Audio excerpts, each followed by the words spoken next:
Peace to the planet, planet, planet. Peace to the world, world, world. Yes, sir.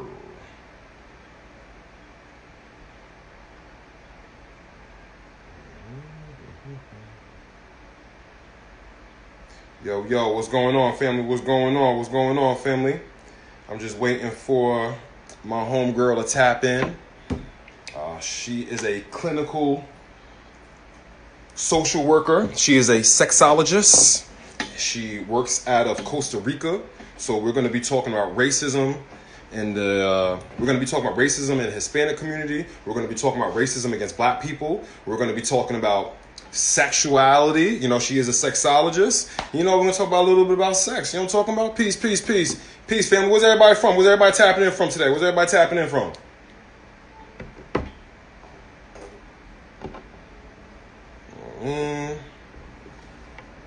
Gotta have an incense. This is not just regular incense. This is specifically for your throat chakra. I just got the word. She just texted me. She's about to tap in.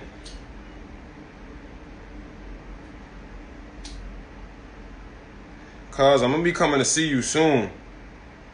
What I'm really waiting for, cuz, to be honest with you, I'm waiting for shout out to DC, yo. I got a stepmom that lives out there.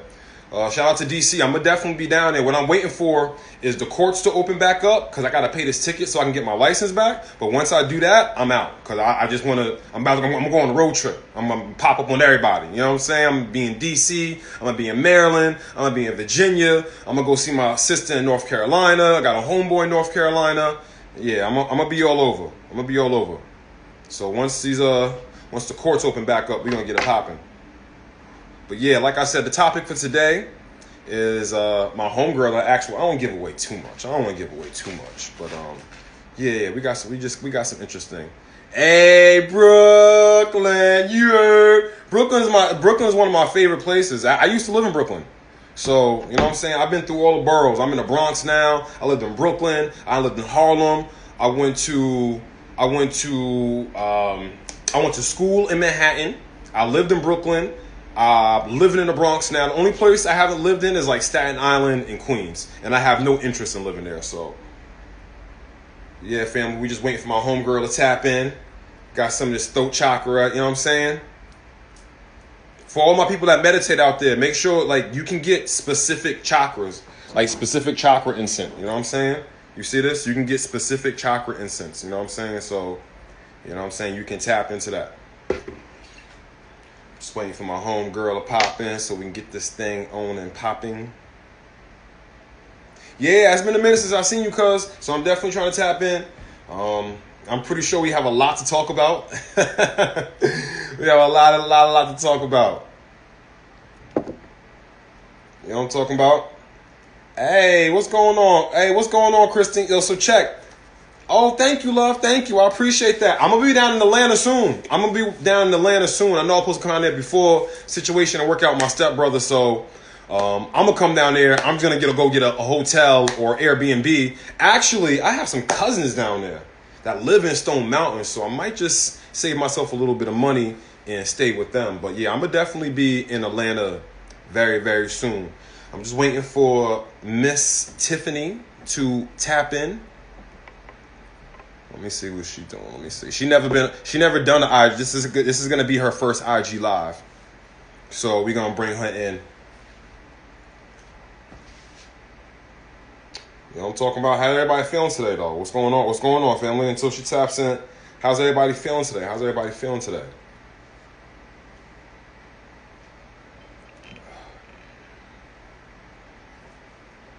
Oh yeah, most definitely. What I'm really waiting for is the courts to open back up so I can pay this ticket, so I can get my license back. So when I come down there, I can just be ripping and running, because, you know, I got to go from here. I want to see this person. I want to do that. So I don't really want to be dependent on Uber or Lyft or rides. So I'm just waiting for that. And then, I'm going to definitely come down there.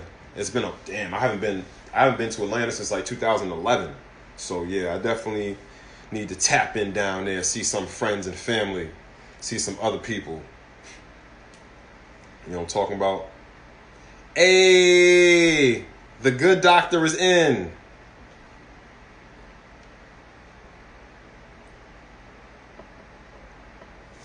Don't tell me that, cause I'll pop. Don't tell me that. Nah, see, yo, don't listen. I'm gonna inbox you. We'll talk. Listen, we're gonna talk. So Tiff, there should be a request to go live with me. It should come up on the screen to go live with me. I'm gonna holler at you on your inbox. I'm gonna holler at you. I'm gonna holler at you in your inbox. But yeah, Tiff, there should be a whatchamacallit. There should be a thing to requests to go live with me. I'm very excited for this interview today. There's a lot of questions. Oh no, definitely not. No, definitely not. No. I got it actually marked on my calendar for when the courts open back up. Cause day one. Okay, day one. I'm getting that license and I'm out immediately. All right. You know what I'm saying? I love New York, but the way I keep, hey, what's going on? Hey, what's going on, Sheree? What's up, love? What's going on? I see you looking good out there, girl. You know what I'm saying? I love New York, but the way I keep my good relationship with New York is getting away from it sometime. You know what I'm saying? Like, I get away from New York at least every 3 months. I haven't been out of New York. Have I taken a vacation in 2020? I don't even think I've been out of New York in 2020. So yeah, it's time for me to besides like Connecticut and New Jersey and stuff like that, but no. I'm a DC, Maryland, VA, Atlanta, Florida. You know what I'm saying? I'm talking about like I'm around. You know what I'm saying? I gotta travel. That's the way I keep my appreciation for New York. You know what I'm saying? Because other than that, here we go. And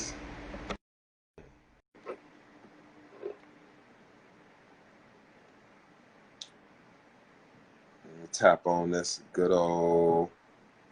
Hey! Hi. Hold on, I can't hear you. There we go. Can you hear me? Yes, it was my volume. I had it. Okay. Hello. I am so sorry. It took me so long to connect. I was trying to find the positioning, the light. It's very, very cloudy in Costa Rica today, and so it's very difficult to find good light. But I'm here. Hi. Hey, what's going on? How are you? I'm good. How are you? I'm doing well. I can't complain. So you said it's cloudy in Costa Rica today? Yes. Yeah. So we are in our rainy season, and so it is very, very cloudy. So it was raining all day, and it's clearing up now, but yeah. Okay. Well, how was your day today? Besides all the rainfall, how was your day today? It was good. I was excited for this. This is a really, really great initiative that you're doing, Rich. I really, really appreciate it. And I think that we don't hear these stories, or we don't hear topics around, racism, colorism, all of these very important things that are going on in Latin America, or at least people in the United States don't necessarily think that even exists here. And I'm sorry. Yeah. Go ahead. No. So I was just going to say, it's really great. It's really great that this is a platform that is opening. I was not aware of the colorism and the racism in the Latin community, even though I've had a lot of Latin co-workers, a lot of Latin friends. I didn't, but I did. I think it's been a subconscious thing, because back when we were in high school, it was like, yeah, there was a Hispanic community, but if you're Puerto Rican, don't call me Mexican. I am not Mexican. And back then, I didn't think about it.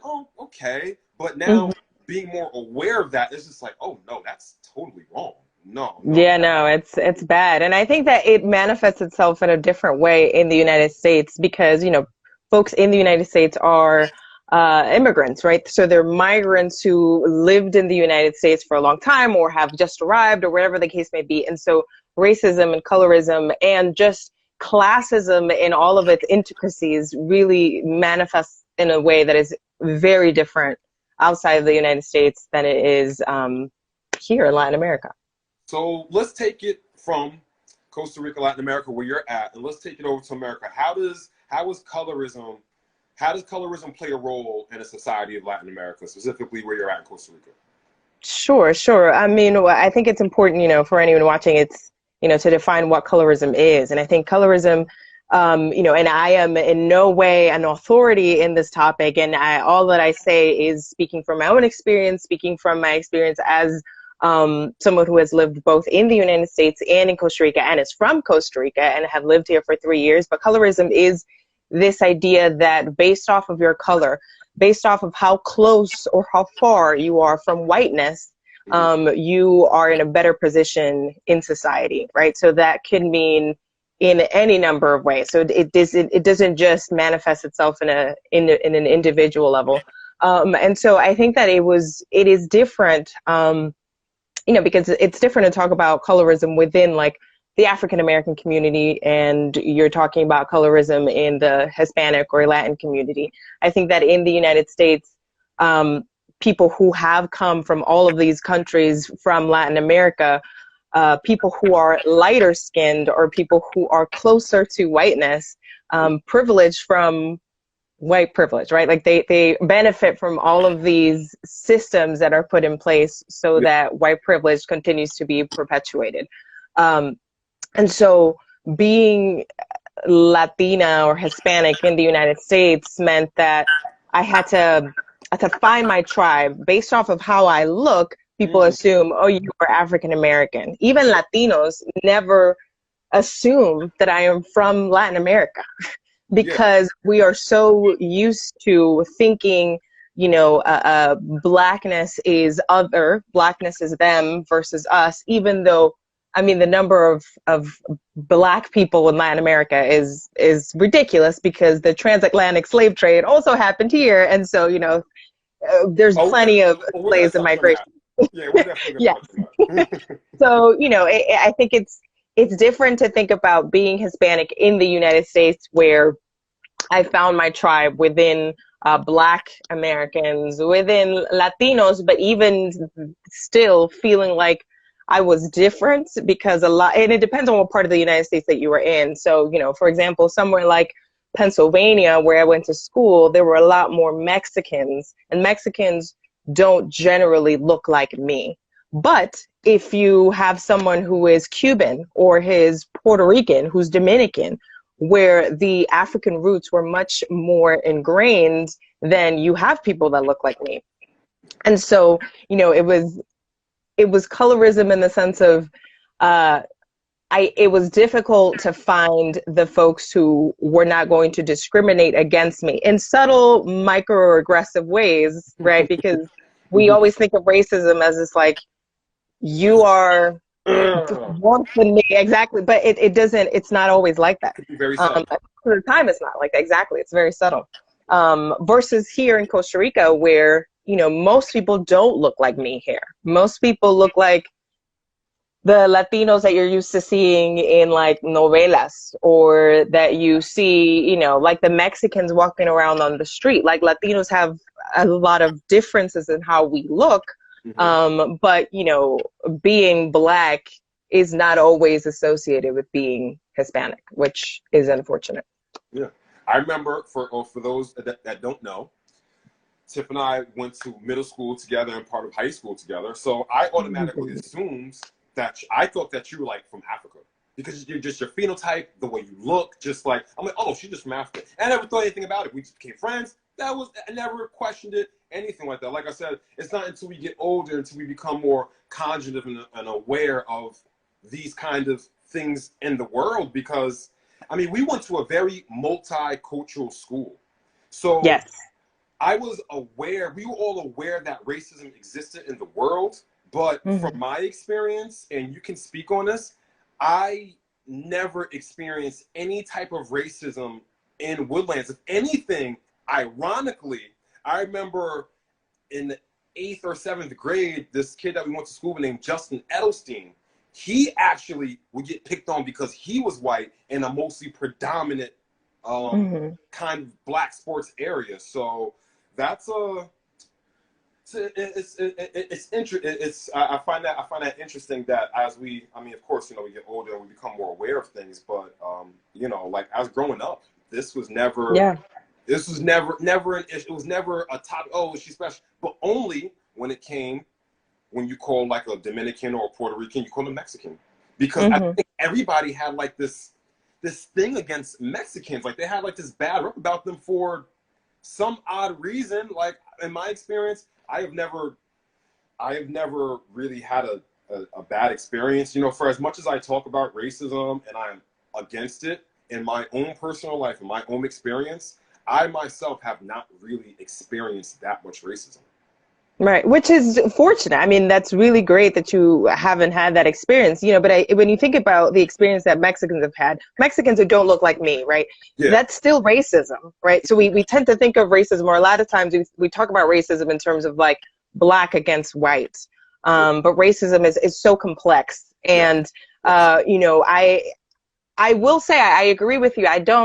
I can't pinpoint an experience in which I was at Woodlands, in which I was at our school, and I felt like racism.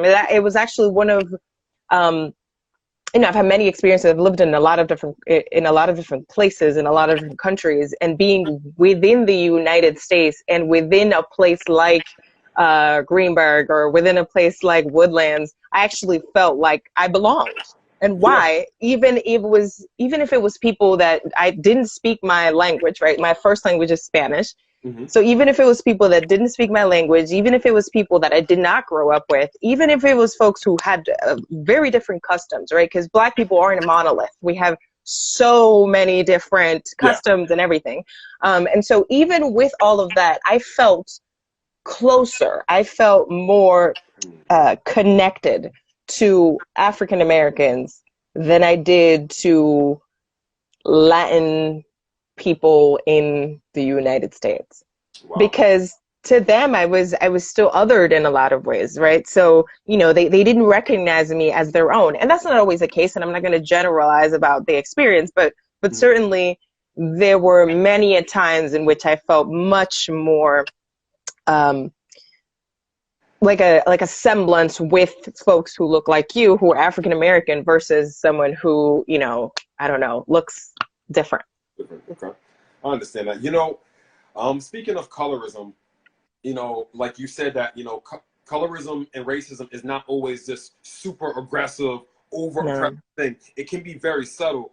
And now that I think about it, there has been colorism in my family, and I don't think that they were intentionally just like being like that, but it's microaggressive, the thing that they weren't Hmm. aware of, because you know I am to some I'm considered dark skinned, Hmm. you know, and I don't even consider myself dark skinned because I know some dark skinned people, and they're like really like literally blue black, like closer to this. Like I have some friends that are from the motherland that are like really melanated, and but I would now thinking about it, I remember like with my cousins, like they would always be like, oh, the chocolate drop, oh, the dark boy, like things. I don't think they were trying to be they weren't trying to be racist. They were poking fun at something, but they didn't. You know, we were all younger. They didn't actually know where that came from. You know what I'm Well, saying? that's the thing about colorism. It doesn't, it's generally, not always, but it tends to be so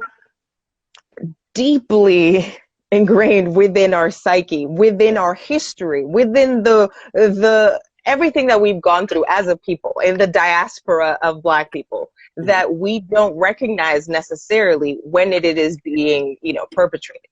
So when someone is like the darker person of the family, when someone's like the lighter skinned person of the family, and you understand, once you have that consciousness of, okay, so what are some of the privileges that this person has enjoyed that maybe this other person has not enjoyed, that you don't think of them as something that is an advantage maybe, but it could be anything from, you know, this person has good hair because, you know, she's light skinned, or this person like is going to have like prettier babies because they're light skinned, things like that that we don't think of as colorism, that comes from racism, but Yes. it's exactly what it is.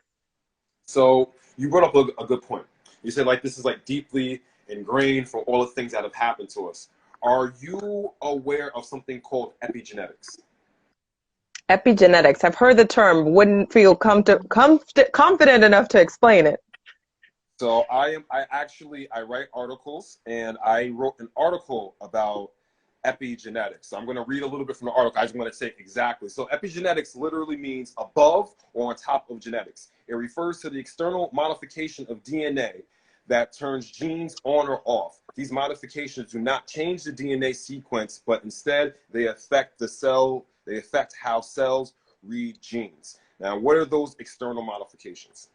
They did a case study on epigenetics. So epigenetics is not exclusive to Black people. All of us, no matter what you are, everybody is, I don't want to say a victim. Everybody is subjected to epigenetics. They did a first case study, and they found out in the first case study that we, as a diaspora of Black people, are walking around willingly or unwillingly knowing that we are walking around with the anger, depression, feelings of our ancestors from 15 generations ago. That was the first case study. When they did the second case study, they found out that it goes all the way back from 18 to 25 generations ago. So I feel like that was so important because, you know, we get a lot of our things passed down, you know, from your grandparents, your parents, and, you know, lessons, what we went through and all that.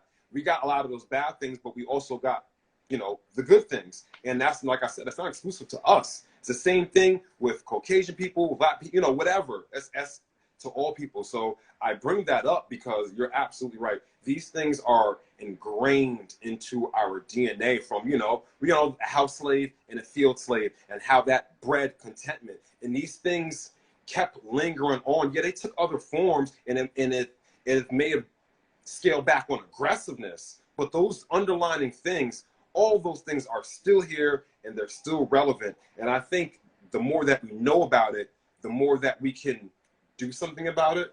Because if you don't know that you have an issue or something like that, you really can't do anything about it because you don't even know that there's an issue to be had. Yeah, absolutely. And I think that you bring up a great point, you know, talking about this epigenetics, because it makes me think about, you know, I suppose I learned it in a different way, but I'm a therapist, right? So I have clients and I see folks. And one of the interesting but also very true concepts within branches of psychotherapy is this idea of generational trauma, right? Yes. So your trauma today that has now been, you know, sort of woven within your DNA, a lot of it comes from generations of trauma of your ancestors. And like you said, this is not exclusive. Yeah, I don't want to cut you off. It's just like I just wanted to add in like all that generational trauma, post-traumatic slave syndrome. Those are like the children of epigenetics. Like I don't want people to think like those are like separate things. Those are just like more specific aspects of those same. They all come from the same tree. But yeah, please. And I like that you made that clarification because, you know, you're teaching me something. It's not something that I had actively searched, and I'm the first person to say I am no expert in the things that I talk about. And there are people who are truly doing fabulous work, people of color, queer folks who are really digging into a lot of these topics that we're talking about. But, you know, as a mental health practitioner, you know, talking about mental health and talking about the trauma that comes from generations being passed down is something that we don't realize on a day-to-day. We don't think about all the weight that comes from that, all the story that comes from your family. And a lot of people, unfortunately, don't have family to be able to pass on these stories. But I, for one, come from a family that stories and passing down stories and being aware of your history was always a central part of building the person that I am today. Absolutely. And, you know, I think that generational trauma, epigenetics, whatever branch of that is so important to recognize. But I mean, no one has told you that, you know, like you came upon this information. I don't know how I came upon this information. It's not like someone was like, you know what, let me sit you down. This is what it is. This is how. No. And so now we have much more information. We have much more resources. The internet exists. Yes. So there is no excuse, I think, for someone who is trying to dismantle, you know, white supremacy and all of these things, but also, you know, one of the things that have come up for me a lot during everything that's been happening, all this uprising, all this revolution, I think, is the idea of being, you know, Just like I'm not racist, being just anti-racism. Like anti means you're actively doing something to fight against this. And I'm not just talking about white people. I'm talking about communities of color. I'm talking about Black people talking about colorism and how they're going to dismantle that within their own nuclei. You know, that's also part of what the work that needs to be done. Absolutely. I absolutely agree with you with that, because, you know, there's always, I remember, I mean, I'm pretty sure it's still going on, but like I said, the light skin and dark skin thing, God, that is such a thing. That is such a thing. It's ridiculous. But I wanted to move into more of a bit of more of a sensitive subject. So you said, you know, there's a lot of division amongst us, and what I've noticed from all these, you know, from the uprising, from the COVID and all that, is that there is a big division as from when I see it, like with the LGBT community and the Black community, with people feeling like, well, there's two different, you know, people say like, oh, Black Lives Matter, then they'll say all Black Lives Matter, and then it just like some people, and even some of my contemporaries, and I have my own feelings about this, which I'll speak on, feeling like that it's kind of being hijacked by another movement. I don't, as a Gemini, I am able to see, I feel like it's one of my gifts that I'm able to see both sides of the spectrum and find, I see what they're saying, but I agree with what they're saying. But on this side, I see what they're saying, but no, I see what they're wrong. Being in your position, being a clinical social worker, and a sexologist, I'm pretty sure you deal with sex, you deal with sexuality all the time, and from the LGBTQI community. Have you seen that in Costa Rica? Have you seen that divide between, I guess maybe what they would call toxic male masculinity? And that is a such thing. There is a such thing as toxic male masculinity. Have you seen a divide like with the LGBT community and I guess a straight Black community, for a lack of a better term? You know, I think that this question comes up a lot. To answer your question directly, I have not seen it so openly debated, or like an open separation between, you know, these two sort of communities in Costa Rica. Mm-hmm. This is something that I've thought about a lot. Why? Because I have a hard time understanding how folks who have been oppressed can oppress other people. So I have a hard time getting behind the movements such as Black Lives Matter, which is talking exclusively, I'm not saying that that's the case, but folks within the movement that will talk exclusively about like Black Lives Matter, but trans people aren't people and they deserve to be murdered. Or, you know, like they're not thinking about folks who are also marginalized, because identities don't exist in a vacuum. Identities such as myself, I am Black, I am Latina, I am queer, I am all of these things at the same time. So should one of my identities trump the other identities? Should one of my fights trump the other fights? Because this is what we're talking about now, because the liberation of Black people means, you know, Black straight people with very specific, you know, sort of qualities about them. You know, you have to be straight, you have to be Black, you have to be able-bodied, you have to be, you know, of a certain education level. Why, if we have been oppressed for so long for just being us, do we have to then oppress other people in their own fight? Like, fighting for more than one thing, I don't think diminishes the fight for the other. Yeah. Like, I don't think me saying, you know, Black Lives Matter is something that means I have to, you know, not care about Native Americans, for example. I don't care for LGBT folks if I'm saying these things. No, I think they can all coexist. Absolutely. Like, we are people who can, for many, many reasons, because we have evolved as a people, as humans, to be able to have alliances, to have, you know, heartfelt feelings for different movements. It doesn't have to be this one thing that I do, and then, you know, if I support one movement, then I'm undermining another movement. I don't believe that. Now, I agree. Now, I specifically brought this up, and I specifically wanted to talk to you about this because, you know, I'm very vocal and I'm very opinionated about how I feel. And I think people have gotten the wrong idea. I have no problem with the LGBT community. I have no problem with anybody practicing their sexuality. I'm going to be very frank with this. If you're a man and you like another man's dick in your mouth, that is your business. If you're a woman and you like to eat another woman's vagina, or if you're a woman and you identify as a man, wonderful. I have no issues with that. Matter of fact, it's funny. You remember Pierre, right? You remember Pierre, right? I do. When he was coming out, I had met Pierre. I didn't meet him in Greenberg. I met him in the city. We had a mutual friend in the city. He had just heard about me, and he was scared to come out because he thought that I would be against him.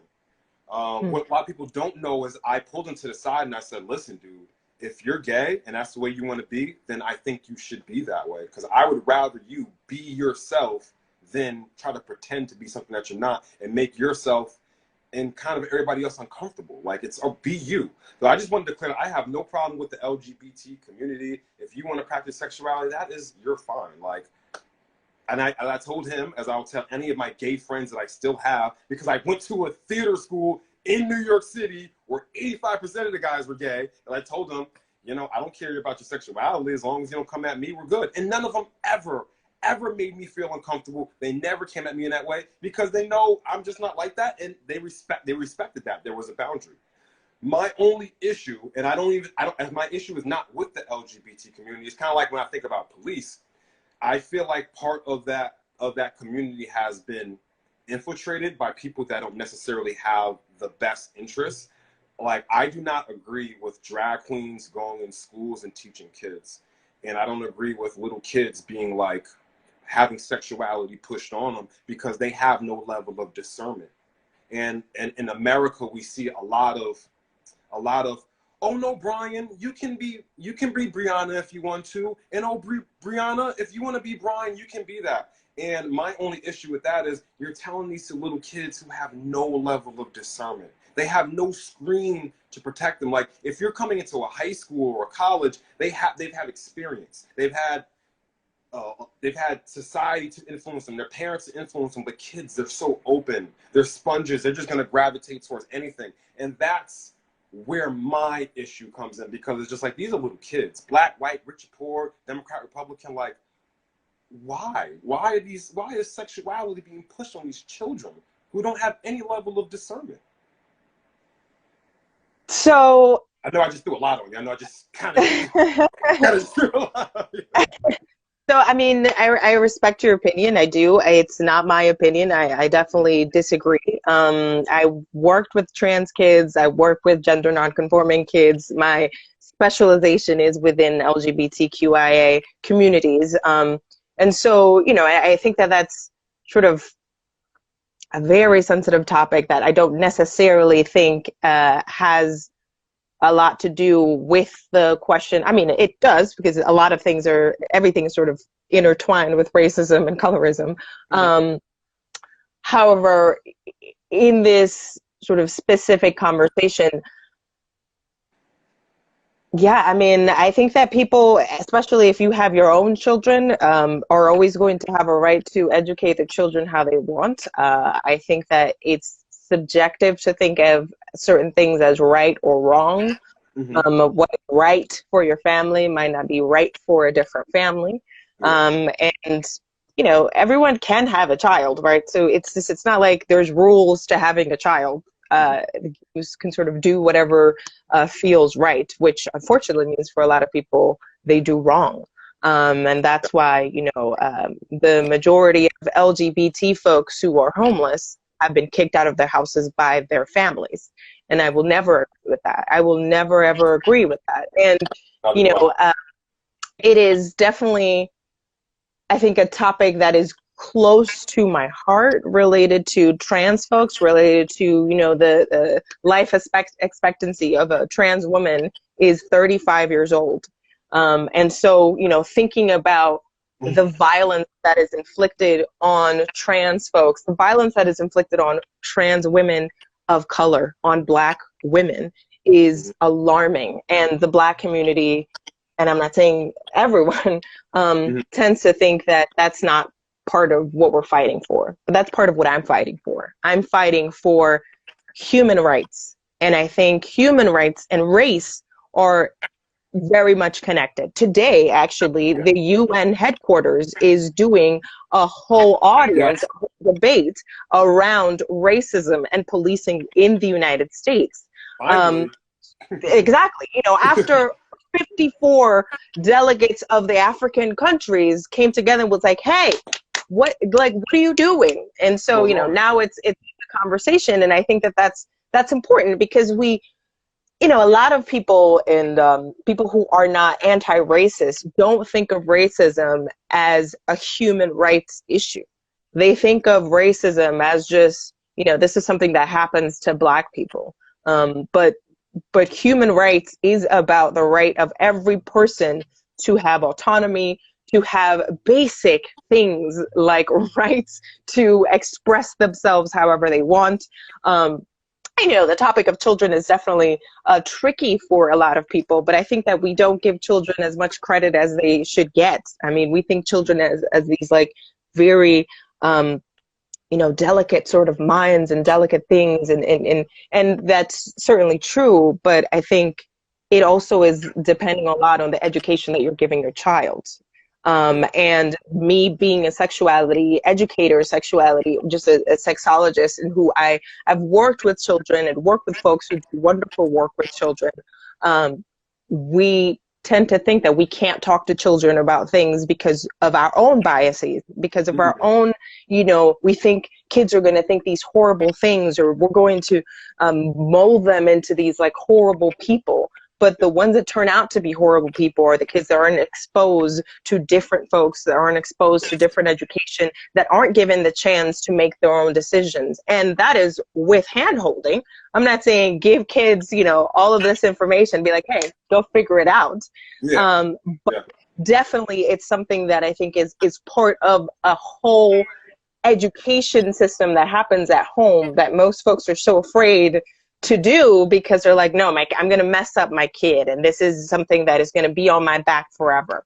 And I know now a lot of people are seeing the result of that now that the kids aren't at school, and so they have to do all of the like, education at home, and they're like, oh, right, so teachers were a lot more important than we thought they were, because they are planting these seeds, you know. But we got to give kids a little bit of a benefit of the doubt, and give parents the benefit of the doubt as well. Like, you have the ability to mold your kids, to give your kids tools, so that infringing on other people's rights is never an option. And I've had this conversation. When I was less educated, I was a lot more aggressive about this. Like, no, F that. Nah. I was ignorant. I can admit that. I've been asked before, well, what if you have the kid and they grow up to be gay? Well, my response to that is, I've heard people say that they have been born gay. I remember a girl next door to me, Devin. I feel like I've seen a testimony to that. I mean, she was a couple of years older than me, but I remember her just, even as a little kid, like you said, touchback, like you know, little kids maybe they do have more of a level of discernment than maybe we give them credit for. I just knew that it's just like, all right, this is a girl's. I looked at her as a girl, but I knew that there was something different about her. I knew even as a child that she liked other girls. I just knew it. There was just something in me. There was something innate in me that just like, she likes other girls. I didn't look at her as any you know, if we were in a playground and like, okay, I would try to talk to her. Oh, I try to hold her hand. But I knew I couldn't do that with Deb, because Deb doesn't like boys. And I had no concept of gay, straight, or anything, but I just knew that this girl liked other girls. I knew that in my heart. So I do think that people can, I guess, be born gay, for lack of a better term. And also, on the other side, I'm not sure if you're aware of this, soy has the ability to change you. And they did this on frogs, where they started giving male frogs soy, and literally their sexual reproduction, they literally changed their sexual productions. Like male frogs went to start having sex with male frogs, and then eventually started growing female parts. And I was just like, whoa, whoa, whoa, whoa. And then you find out some of these things they're putting on. I wish I would have, I'm sorry for not being a better interviewer. There's actually a doctor, but I will send this to you after. They were starting to put that stuff in foods. So, and I say all this to say, because I can always look at both sides. Like I said, I grew up with somebody I feel like that was born. They were born gay. And then I have to look at the other side. Well, they are putting that stuff in foods. And what other reason would you be trying to put this in food unless you're just trying to change somebody? So I would be behind you if gay people just started to exist yesterday. Gay people and trans people have been around since the beginning of time. So it isn't like, oh, they're just, now there's food and now there's this and these are, this has been happening. So there's a variation in human experience. And the fact that it is just accepted that, you know, a boy's gonna like a girl and that's it, and a girl's gonna like a boy and that's just the way it is, then okay, sure. But like, just like in everything else in nature, there's variation. There's variation in history, there's variation in genetics, there's variation in every single thing. And so it seems to me that saying, okay, well, you know, there has been a couple of studies compared to hundreds of years of studies and thousands of all of these different studies, and like you look at history of a lot of different communities and you see that there has been variations in gender and sexuality, then I'm not convinced that they're just putting something in our food. I absolutely agree with that. I agree with you with that. What somebody that has studied a lot of African history, and I've actually gone looking for this. Somebody, please correct me, I do not have all the answers. In my study of like ancient African history, there has been no homosexuality at all. And the only time that came up is when the Greeks came around. That is when you start to see like a rise of like homosexuality. Now I could be very wrong. I do not have all the answers, but from the studies I've done, I have never found anything in ancient Africa that ever had any homosexuality into it. And I don't think that they were against it. It's just that just wasn't in their nature. That wasn't even a thought to them. It was just like a socket goes into a plug. That's it. There was no a man going like there wasn't now. Like I said, I could very well be wrong. But from my studies and from teachers that have been studying this for way longer, that I've had the privilege and the honor of sitting at their feet, I have not seen homosexuality come into the African diaspora until the Greeks came around. And then, I mean, they're very, I mean, in Greek culture, you know, for a young boy to be able to become a master teacher, that was actually part of the culture. For an older Greek to have sex with a younger man, that was part of their rites of passage. So I was just, woo. So I mean, I understand what you're saying, but honestly, I am never going to stand behind the idea that homosexuality started with white people. Okay. So. No, and that's why we have these conversations. That is exactly why we have these conversations. So, what made you want to get into the work of being a clinical social worker? Did your mom have any influence on you wanting to get into that field? I mean, I think my family in general, you know, are human rights activists forever. My parents are activists within, you know, Black liberation and just sort of the African diaspora. That's always been part of who I am. And I think that social work and just psychotherapy and being around people and working in communities has always come very natural to me. It always was something that I knew I wanted to do. The sexuality portion, I think, came, you know, my parents also were open about these conversations. It was very positively sort of regarded. Like sexuality was not something that was this horrible taboo thing, you know. And my dad, he works for the United Nations, and you know, within the United Nations, the branch that he works in is working with or dealing with like reproductive justice and, you know, family planning and things like that. And so it was very much closely related to sexuality. And I think that because I was always around it, because it was always part of what I knew, I was always very comfortable with talking about these things, and I have a strong conviction for the human rights of all people, then I think that it just sort of happened. It was something that I knew I wanted to do. Nice. I remember when you first, I'm not sure, not when you first, I don't remember, you've kind of been over here a couple of times, but I remember we went out for your birthday. Me, you, and Hasim went out for your birthday, and gosh, there was a specific question. You said something, I lost it. Oh my God, I lost it. I'm so sorry. It will come back. It will come back. It's all right.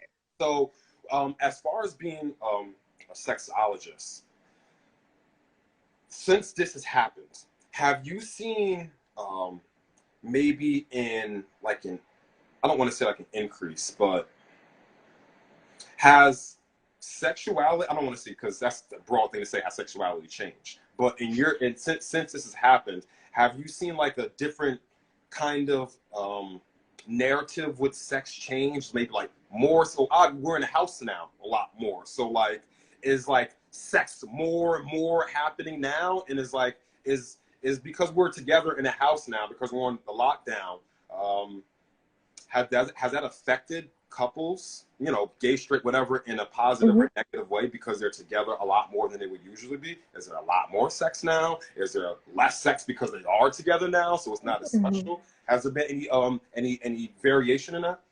Sure. You know, the pandemic has changed all of us forever, I think, and anyone who's living in this time is a witness that we will never be the same again after this, and sexuality is no different. And you know, like I said, I'm no expert in the things that I generally have strong opinions about, because I don't like to call myself an expert, because I think there's people that are actually creating content, doing research, doing a lot of the heavy lifting. But studies have shown so far that being in confinement, or, you know, being in this isolation has had pretty profound effects on folks' sexuality. And that has gone both ways. So it has been both on a positive note and a very negative note. So in a very negative note is that there has been a spike in divorces, or sort of the actual paperwork to start the divorce process. Why? And I'll start with the negative so I can end with the positive. But the negative is why? Why is this happening? Because, you know, if you think about a lot of couples, I don't know, you know, if you think about the couples that you know in your life, a lot of folks, what they do is wake up in the morning, go to work. They spend hours at night with their spouse, with their partner. Then they go to sleep. Then they repeat the exact same thing the next day. The only time that they're spending sort of quality time together is during the weekends, if that. And so now, where you are forcing people to be in the same space for hours at a time. Right. Right. So you have to deal with that person's just things that really annoy you, that you don't think that they're going to be that much of a problem until they're amplified, and you have to look at this person's face all the time. Right? So it's like all of these things come together, and there has been also a spike in domestic violence, for example. The more time you're spending together, the more violence is brewing. And so when there is a lack of things to do, you can't go out, you have to find things to do. People get bored, people get restless, people get anxious about what's happening outside of the world. People have this, I don't know what's going on. And so that powerlessness builds this, and a lot of people, unfortunately, rage, anxiety, and that uncertainty can lead to very difficult emotions. And the person who we tend to take this all out on is the person who is closest to us, is the person who we love, right? So you end up seeing a lot of folks who are in relationships that are crumbling because now they have to deal with a lot of the things that they were just sort of putting a Band-Aid over. If there was an issue prior to the pandemic, it's going to explode during the pandemic. I think very much kind of like the COVID case, we're seeing a lot of underlying issues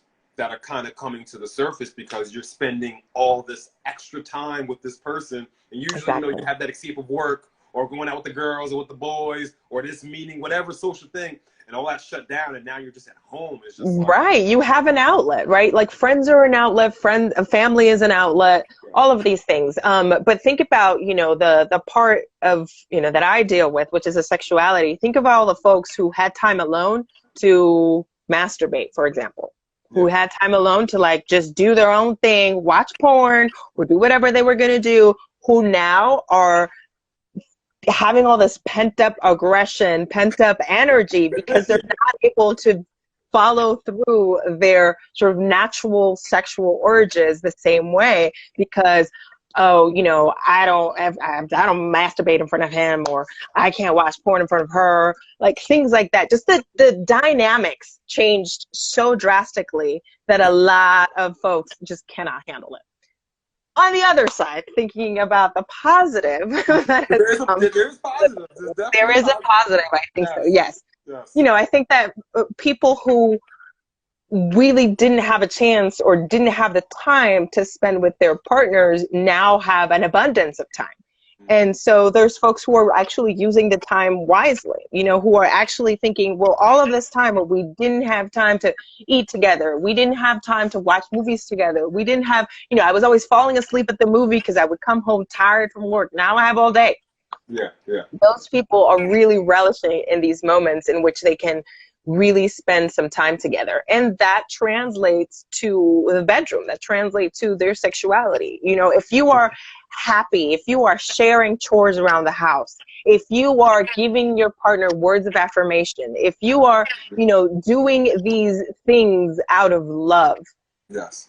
Continuing to remember that you don't know for how long you're going to be in quarantine. You don't know, but this is your partner. This is your team member. Like if we think of our partners as like the opposite team, we are fighting against them, we're never going to resolve a problem. But if we're thinking of them as they're part of my team, we're doing this together, then sexuality is able to blossom and blossom into lots of orgasms, lots of creative positions and different things. And you're really prioritizing all of the ways in which you can make each other feel good. Absolutely. I absolutely agree with you because, on the positive side, because you're spending so much time with this person, even a couple that have been together for a while, you might be finding out little things about your partner that you never knew. Or with all this time, you're able to pick up hobbies that you have dropped. Now you have less time, but well, now I can focus on that. And exactly. Like, oh, well, honey, I didn't know that you were a writer. It's just like, yeah, I'm always busy. I'm at work. I'm working out. I'm doing this. I'm doing that. And I have the time. And it's just like, oh, you're a writer now. Yeah, exactly. Other things. And another thing I want to say about, I have been practicing semen retention. I have not had sex since January. So I want to say for those who have not gotten any during the quarantine, don't worry. There is great stuff that comes. I mean, there is benefits to semen retention. Good energy.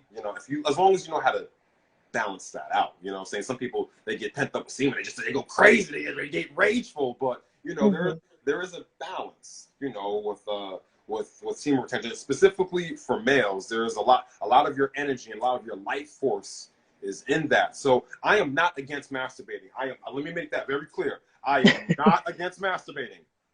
But what I would say for the gentleman, because I cannot speak for the woman, is just maybe think about it a little bit more, because a lot of that energy is can be used in a positive way, in a creative way. I'm not saying that I'm more creative because I have not had an orgasm, but I can say that I can use that energy and just transfer it into other things. And then when I finally do lay down with somebody that I really care about, because that's another